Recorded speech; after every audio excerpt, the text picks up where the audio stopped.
പ്രാവശ്യം government ഒരുക്കിയിട്ടുള്ള surprise gift ആണ് ആജിമാർക്കുള്ളത്. അതായത് ഒരു ബാഗ്, നല്ലൊരു ബാഗ്, അതില് ആവശ്യമുള്ള എല്ലാ സാധനങ്ങളും. സാലിയാണ് നിങ്ങൾക്ക് ഇത് വേണ്ടി പറഞ്ഞത്.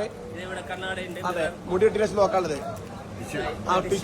ടിഷ്യൂ, കുളിക്കാൻ സംബന്ധമായത്, പിന്നെ നെയിൽ കട്ടർ കൊണ്ടുവരാൻ മറന്നവർക്കൊക്കെ നെയിൽ കട്ടർ ഉണ്ട്. പിന്നെ എറിയാൻ പണ്ടൊക്കെ കല്ല് പെറുക്കേണ്ടിയിരുന്നു. കല്ല് വരെ ഇവിടെ സ്റ്റോക്കാണ്.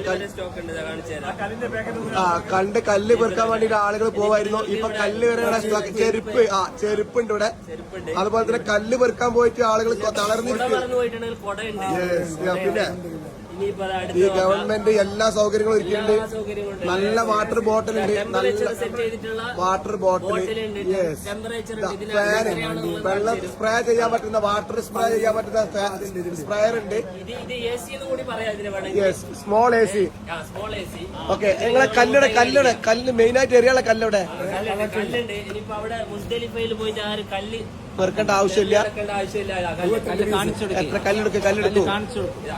കല്ല് വരെ പാക്ക് ചെയ്ത് വെക്കുന്നുണ്ട്. പണ്ടൊക്കെ കല്ല് മുസ്തലിഫിൽ പോയിട്ട് നമ്മൾ പെറുക്കേണ്ടിരുന്നു. ഇനി എറിയാനുള്ള സ്ഥലത്താണ് പോയിട്ട് എറിഞ്ഞാൽ മതി. എല്ലാ മുസല്ലുണ്ട്, ഒരു ബാഗ് ഉണ്ട്. അങ്ങനെ എല്ലാ സാധനങ്ങളും ഒരുക്കിയിട്ടുള്ള ഒരു ഹജ്ജാണ് ഈ പ്രാവശ്യം സെറ്റ് ചെയ്തിട്ടുള്ളത്. വളരെ റാഹത്തായിട്ടുള്ള. ഓക്കെ.